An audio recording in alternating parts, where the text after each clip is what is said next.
네, 유명한 사람의 글이나 평론을 소개하는 유평 시간인데요. 오늘 유평은 단체입니다. 서울대 트루스포럼 잘 아시죠? 여기서 대자보를 붙였는데요.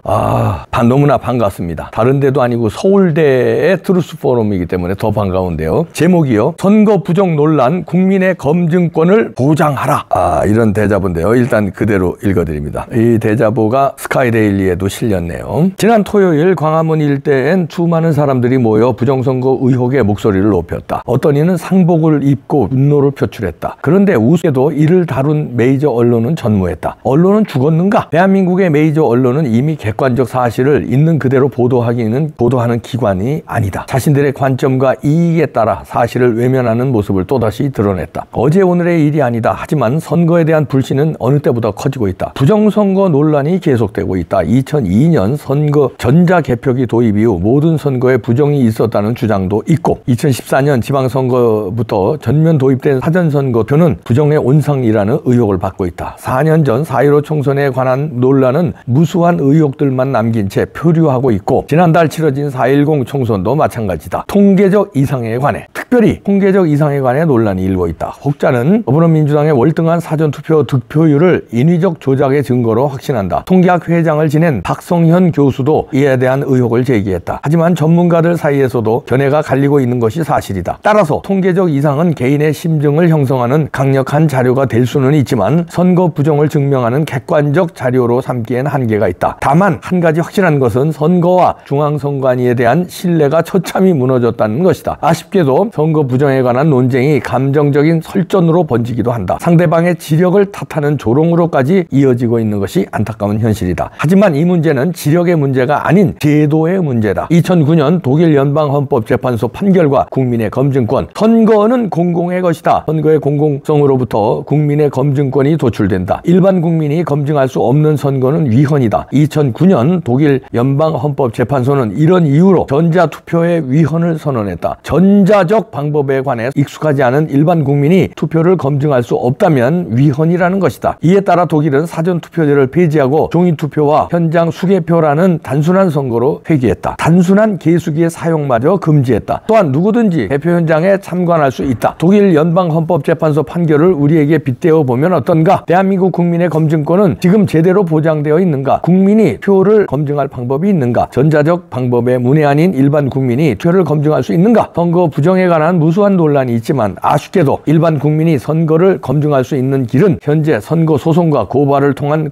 경찰의 수사뿐이다. 하지만 선거에 관해 제기된 고발 사건의 수사는 대부분 진행되지 않고 있다. 그리고 법원이 진행하는 선거 소송도 문제가 많다. 선거 소송, 법원의 재판은 신뢰할 만한가? 법원의 재검표 과정에서 이상한 투표지들이 발견됐다. 배춘입 투표지, 여백이 다른 투표지, 화살표 투표지 등 유권자가 직접 받았다면 도저히 투표했을 것이라고 생각하기 어려운 투표지들이 쏟아졌다. 이런 이들은 신권 다발처럼 깨끗한 투표지들을 보면서 부정선거를 확신한다. 파주울 재검표 사건에서는 투표관리관이 작성한 공식 기록에 관리관 도장 날인이 안 된 투표지 20장이 실수로 교부되었다고 적혀 있었지만 법원의 검증 과정에서 그러한 투표지가 한 장도 발견되지 않았다. 하지만 대법원은 이를 전혀 문제 삼지 않았다. 국민의 검증권은 제대로 보장이 되고 있는가? 1992년 대만 화련시 지방선거에서는 선거관리 공무원이 점심시간에 선거인의 서명을 위조해 불법 표지를 투입한 사건이 있었다. 당시 법원은 선거인 전원을 조사하여 선거 부정을 밝혀냈다. 한국에서 이런 결기를 가진 판사를 만나볼 수 있을까? 최근 법원의 행태를 보면 지극히 회의적이다. 중앙선관위 위원장으로 있었던 권순일 전 대법관은 대장동 사건에 관해 50억 원을 받은 의혹을 사고 있다. 이재명의 선거법 사건을 담당한 판사는 사건을 16개월이나 끌다가 사표를 냈다. 워라밸을 따지는 월급쟁이 판사들을 보면 법원이 이전처럼 신뢰를 회복할 수 있을지 의문이다. 나아가 선거소송을 법원에 맡기는 구조가 바람직한지 근본적인 고민이 필요하다. 현직 법관들은 각종 선거에서 선거관리위원장으로 참여한다. 판사들이 관리 책임을 맡은 선거를 판사들이 다시 재판하는 것이다. 판사 출신 법조인들이 선거 부정 이슈에 소극적일 수밖에 없는 이유다. 중국의 선거 공작. 가장 우려되는 것은 중국의 개입이다. 중국의 선거 개입은 이미 다양한 수준에서 진행되고 있다. 미국과 캐나다, 호주와 뉴질랜드 등의 국가는 중국의 선거 개입을 극도로 경계하며 적극 대응하고 있다. 한국에서는 중국이 가짜 언론사와 웹사이트를 200여 개나 만들어서 활동해온 사실이 드러났다. 그런데 정말 우려가 되는 것은 이러한 심각한 상황에도 불구하고 정치권의 대응은 미온적이라는 사실이다. 중국이 대만을 침공하건 말건 우리는 쎄쎄만 하면 된다는 이재명을 비롯해서 중국의 비굴한 정치인들이 이미 정치권 핵심에 있다. 문재인은 중국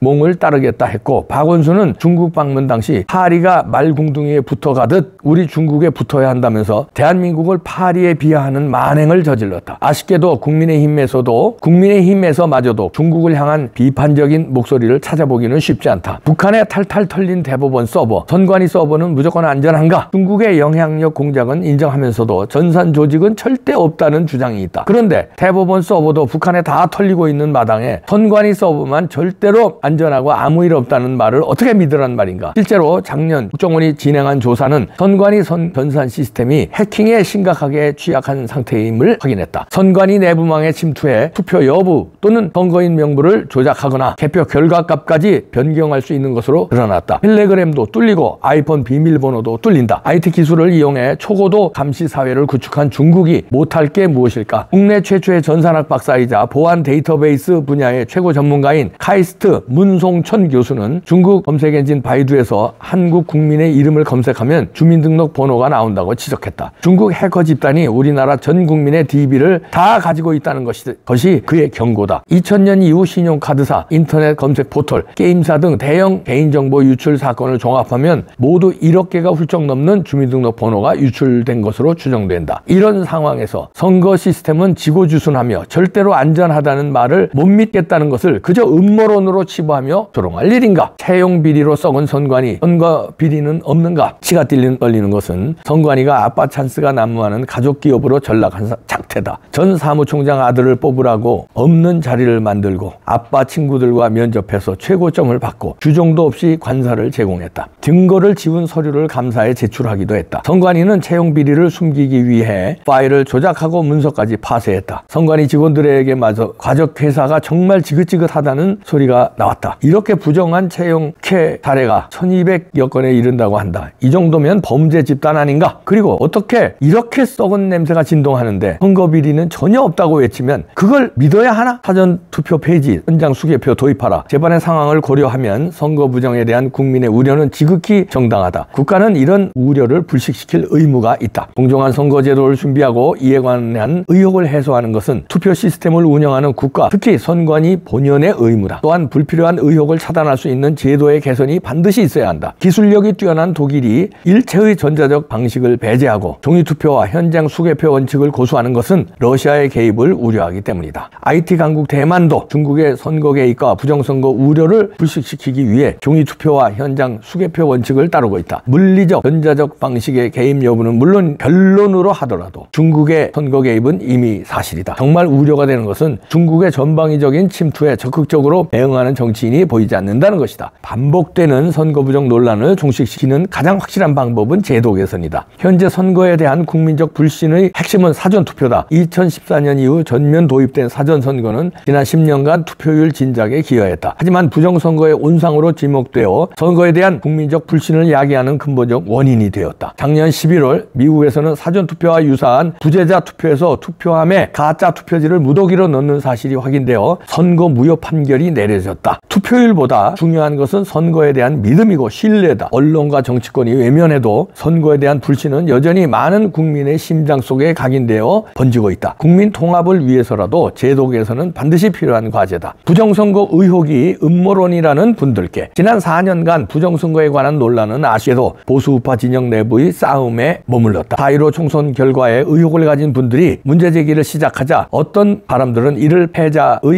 패자의 추접한 음모론으로 취급하며 조롱했다. 이에 분노한 분들이 상대방을 향해 쏟아낸 비난 또한 거셌다. 부정선거 이슈에 대해 생각이 다를 수 있다. 하지만 선거에 대한 명확한 검증을 바라는 국민을 음모론자 취급하는 것은 옳지 않다. 부정선거 의혹을 음모론으로 여기는 분들도 그동안 입장에 미묘한 변화가 있어 왔다. 4.15 총선 직후에는 음모론이라는 조롱이 대부분이었지만 미국의 대선 과정을 지나오면서 선거 부정이 아닌 부실선거라는 쪽으로 논조의 변화가 있었다. 그리고 최근에는 중국의 영향력 공작까지도 인정하는 추세다. 관건은 전산 조작과 가짜 투표지 투입 또는 투표함 통과리 등의 물리적인 개입이 있었는지 여부다. 그런데 북한과 중국의 상황을 고려하면 이에 대한 우려도 무시할 수 있는 것은 아니다. 북한은 대한민국 선거에 언제나 직간접적으로 개입해왔다. 작년 미국에서 진행된 해킹 대회에서 북한 대학생들이 1위에서 4위를 휩쓸었다. 김책공 대학생이 1위를 했고 3, 4위도 김책공 대학생이었다. 2위는 김일성 종합대학 학생이다. 북한의 해킹에 대법원도 털렸다. 선관위는 절대로 안전하다는 말을 누가 그대로 믿겠는가. 전산 조작은 소스코드와 시스템을 확인하기 전까지는 알 수 없는 일이다. 그리고 아직까지 한 번도 이런 수준의 검증은 진행된 바 없다. 또한 민주주의의 롤모델로 여겨지는 미국에서마저 사전투표와 유소한 부재자 투표에서 가짜 투표지를 무더기로 넣은 사례가 발견되어 선거가 무효가 됐는데 한국에서는 절대로 이런 일이 없을 것이라고 단정할 수 있을까? 나아가 중국의 영향력 공작과 해킹 위협을 고려할 때 가족회사 수준의 범죄 집단으로 연락한 선관위의 만행을 고려할 때 선거 부정 의혹을 더 이상 음모론 취급하는 것은 만용이고 자만이다. 음모론이라는 조롱은 이제 멈추길 바란다. 국민 모두가 신뢰할 수 있는 선거 시스템 개선과 국민의 검증권 보장에 함께 집중할 때다. 설령 지금까지 선거 부정이 없었다 하더라도 중국과 북한의 선거 개입을 사전에 차단하고 선거에 대한 의혹을 해소하여 국민 통합을 이루기 위해서는 선거의 무결성과 국민의 검증된 보장을 위한 제도 개선이 반드시 있어야 한다. 정치권 선거 부정 이슈에 적극 대응하라. 선거 부정 논란은 좌우를 넘어선 주제다. 박근혜 대통령이 당선된 제18대 대선에선 주로 좌파 진영에서 부정선거 논란을 주도했다. 19대 대선 이후에는 우파 진영이 주도하고 있다. 선거 부정 의혹은 어제 오늘의 일이 아니다. 중앙선관위 노조위원장으로 근무한 한성천 씨는 2002년 전자개표기가 도입된 이후 진행된 모든 선거는 조작이 가능함을 일관되게 주장해왔다. 2012년엔 경기도 선관위에서 근무하던 박모 씨가 전자개표기 사용금지 가처분을 신청하기도 했다. 우파 정권이 선거개표 조작 프로그램을 보유하고 있었다는 제보도 있었다. 이명박 박근혜 정권에서는 정권의 정당성을 부정하는 사람들의 단골 메뉴였다. 미국도 마찬가지다. 지금 미국에서 제기되고 있는 부정선거 논란은 도널드 트럼프를 중심으로 한 공화당 지지 세력이 주도하고 있지만 2004년 미 의회에서 진행된 청문회에서 클린트 커티스는 공화당 후보를 위해 선거 조작 프로그램을 개발했다고 증언했다. 위증일 경우 처벌받겠다는 서약을 하고 이러한 증언을 남긴 것이다. 나아가 미국의 CIA가 여러 나라에서 정권 교체를 시도했다는 것은 주지의 사실이다. 그리고 여기에 전자적 방법의 조작이 있었다는 주장도 제기된다. 이러한 정황을 살펴보면 어쩌면 당락에 영향을 줄 수 있는 일정한 범위 내에서 그들만의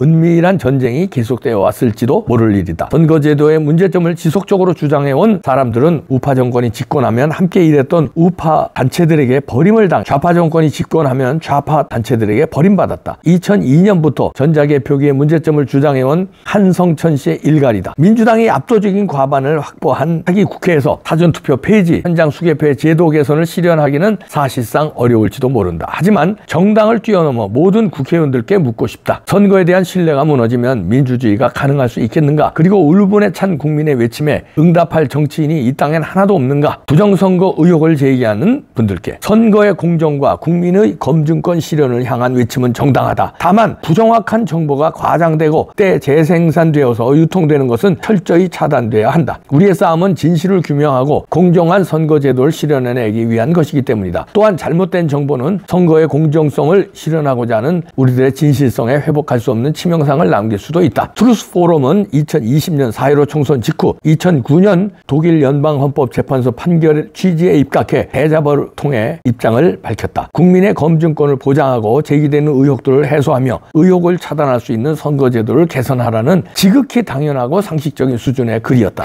하지만 안타깝게도 그때의 주장을 지금도 여전히 외칠 수밖에 없는 안타까운 상황이다. 대자보 4.15 부정선거 의혹 철저히 조사하라. 언론이 철저히 외면하고 극우 틀딱 프레임을 씌우고 있는 현재 상황에서 미국과 같이 부정선거 이슈가 대중의 지지를 끌어낼 수 있을지는 미지수다. 하지만 침묵하고 외면하는 언론과 정치권에 억눌린 가슴을 안고서도 거리에서 삶의 현장에서 외치고 있는 무수한 사람이 있다. 정보기관을 비롯해 고위직에 있었던 많은 분들도 선거 부정 이슈에 강한 의혹을 갖고 계신 것을 보았다. 황교안 전 총리 또한 적극적으로 목소리를 내고 있다. 하지만 언론과 정치권에서는 이러한 주장을 터부시하는 것을 넘어 이상한 사람들로 매도하고 있다. 조국 사태와 윤석열 정부를 지나오면서 보수우파 진영으로 넘어왔던 여론도 다시 왼쪽으로 기울어 가고 있는 것도 사실이다. 참 쉽지 않은 싸움이다. 여느 단체들처럼 트루스 포럼도 부정선거 이슈로 내홍을 겪었다. 그럼에도 불구하고 신중하고 합리적인 자세에서 이에 대한 문제 제기를 멈추지 않았다. 트루스 포럼은 부정선거 이슈뿐만 아니라 아니라 박근혜 대통령 탄핵 사태의 부당성을 지적했고 5.18을 민주화운동으로 강제하는 해석에 대해 문제를 제기했으며 강제적 백신 정책에도 목소리를 주저하지 않았다. 좌파의 역사 왜곡과 북한의 해방, 한미동맹을 비롯해서 문 정권의 사회주의 포퓰리즘과 망국적인 원전 해체, 종북 종중 정책에 대해서도 목소리를 높였다. 그리고 차별금지법으로 대표되는 PC주의와 젠더 이데올로기에 대한 저항에도 앞장섰다. 그러다 보니 극우단체로 너무나도 쉽게 매도당하고 있다. 하지만 이러한 주장들을 극우로 매도하는 것 자체가 저열한 프레임 전략일 뿐이다. 지난한 싸움이다. 그럼에도 불구하고 꾸준히 목소리를 내는 것은 거짓과의 싸움이 우리들의 사명이기 때문이다. 진실을 향한 외침이고 거짓에 억눌린 자들의 해방을 위한 절규다. 시간이 걸리겠지만 진실을 향한 모든 이들의 노력이 결실을 맺게 되기를 바란다. 그리고 진실 가운데 대한민국이 하나 되기를 기대한다. 자, 이렇게 서울대 트루스 포럼이 대자보를 붙였습니다. 일단 박수를 치고요.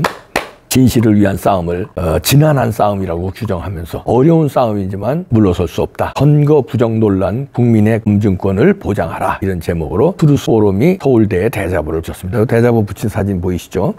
어려운 싸움이죠. 언론이 일단 보도를 안 하니까 어려운 싸움인데 우리가 언론이 보도를 안 하면 언론을 보도하게 만들어야 돼요. 부정선거 다루지 않는 언론은 구독을 취소하고 방송은 보지를 않고 또 전화나 찾아가서 압박을 하고 그래서 부정선거 보도를 안 하면 언론이 운영을 못하게 격전하는데 어떻게 운영해요? 그리고 맨날 비판이 들어오고 압박이 들어오는데 어떻게 운영해요? 이렇게 우리 국민들도 너무 착하면 안 됩니다. 압박을 해야 되고요. 서울대 이제 대자보가 붙었는데 늦었어요. 트루스 포럼 그동안 진실을 위한 싸움 해주신 거 박수 쳤죠. 제가 또 박수 칩니다. 그런데 조금 더 집요하게 조금 더 지속적으로 해주시길 부탁드립니다.